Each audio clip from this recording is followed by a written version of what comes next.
Assalamualaikum warahmatullahi wabarakatuh. Selamat sore teman-teman, apa kabar? Perkenalkan, nama saya Muhammad Ubaidillah. Saya mahasiswa dari Universitas Muhammadiyah Tangerang.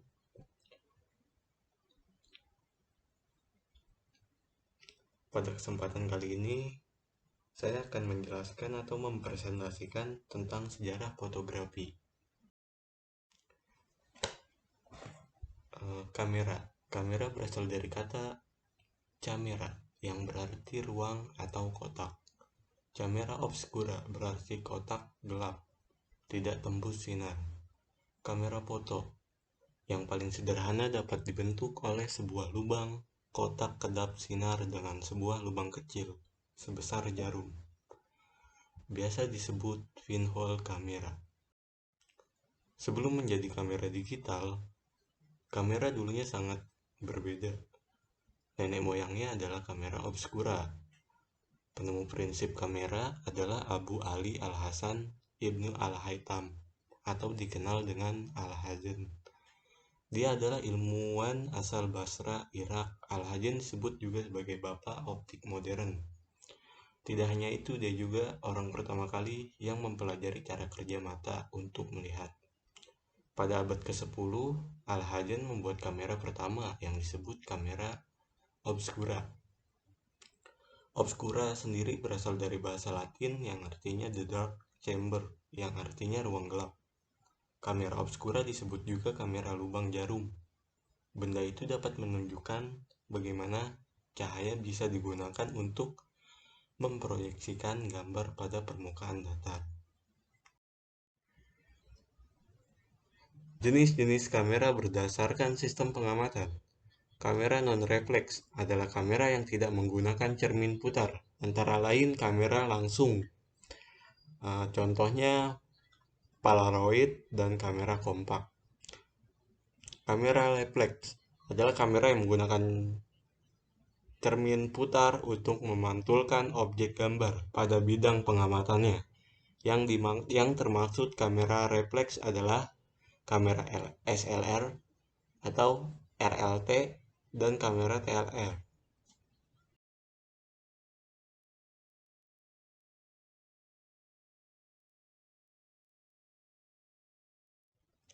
Berdasarkan formatnya, film terdiri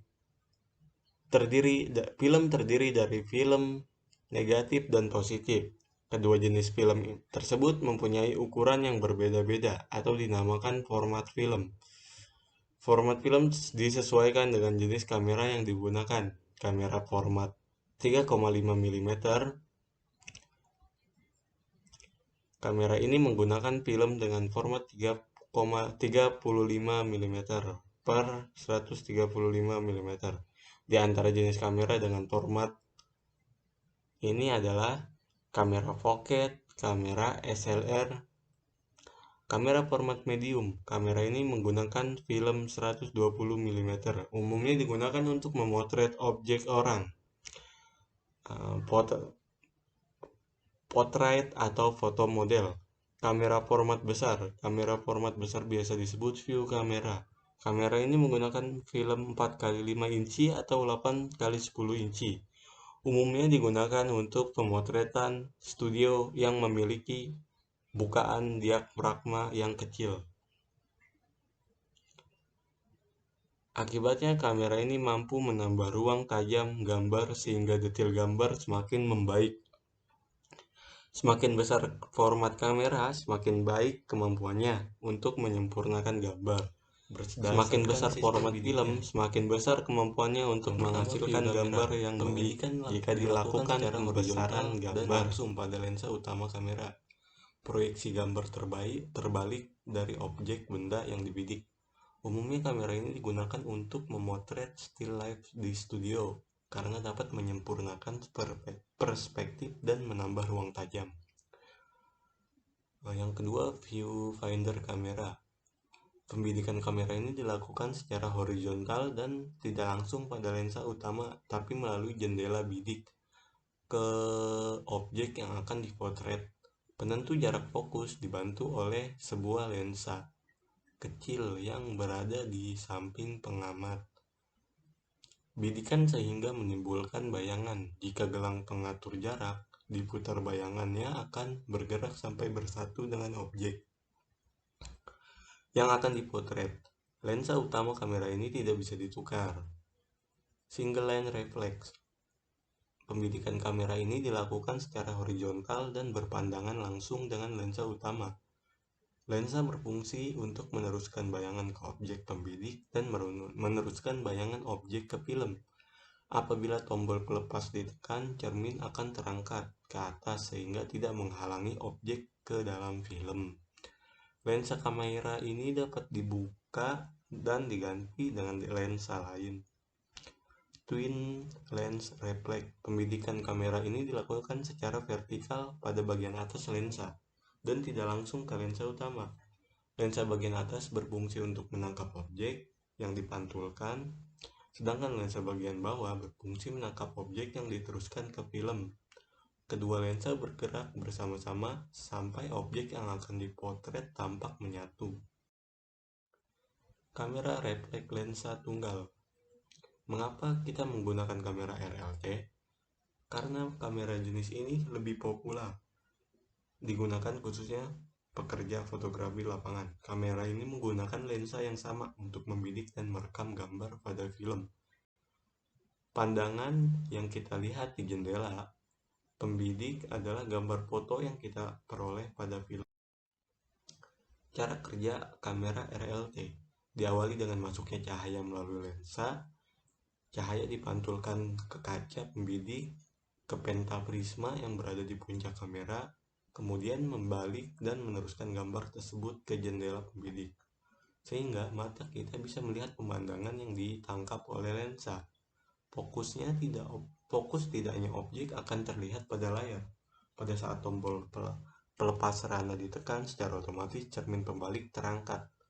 Bersamaan dengan proses tersebut, tirai rana terbuka sesuai dengan kecepatan yang diatur pada gelang kecepatan.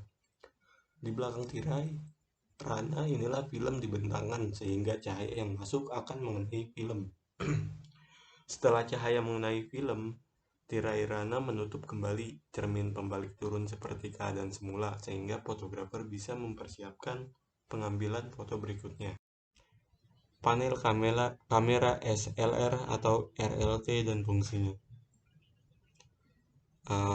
Walaupun panel-panel pada setiap kamera SLR atau RLT memiliki bentuk yang berbeda, tapi fungsi dan kegunaannya tetap sama.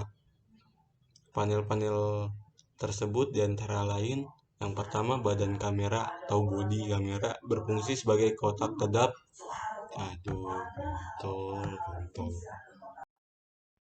Yang ketiga, tuas bidikan ganda untuk memasang kamera pada posisi siap bidik tanpa memajukan film ke bingkai berikutnya.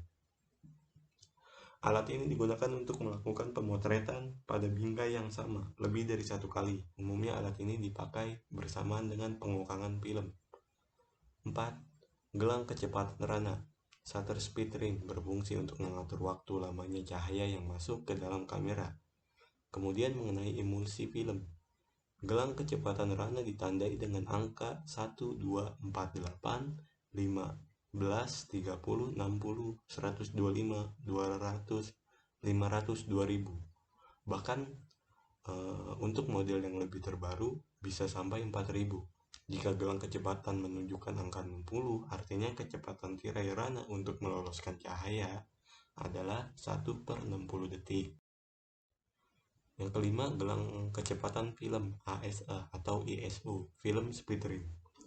Gelang penunjuk angka ISO film untuk mengendalikan kamera agar bekerja sesuai dengan kepekaan film yang digunakan. Sepatu lampu kilat, tempat untuk memasang lampu kilat, terminal sinkronisasi lampu kilat, soket untuk memasang kabel. Gelang yang kedelapan, gelang kompensasi pencahayaan, exposure compensation ring untuk mengatur jumlah pencahayaan yang lebih banyak.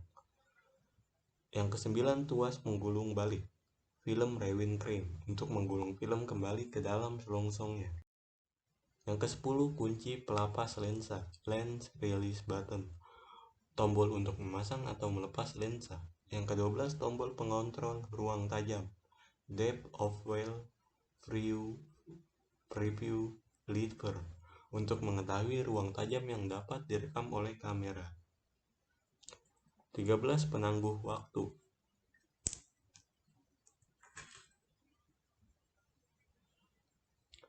Penangguh waktu adalah tuas yang digunakan jika memotret ingin ikut berpose. 14, tombol pelepas rana, shutter release button, untuk menjepretkan kamera atau untuk memotret. 15, jendela penghitung frame counter, untuk melihat jumlah bingkai film yang sudah terpakai. 16, gelang focusing ring, untuk mengatur fokus. Yang terakhir, gelang diafragma aperture ring, untuk mengatur pemilihan bukaan diafragma yang berfungsi mengatur banyaknya cahaya yang masuk ke dalam kamera. Ditandai dengan angka 1, 4, 2, 2, 8, 4, 6, 5, 6, 8, 11, 16, 12, dan seterusnya. Thank you for watching. Wassalamualaikum warahmatullahi wabarakatuh.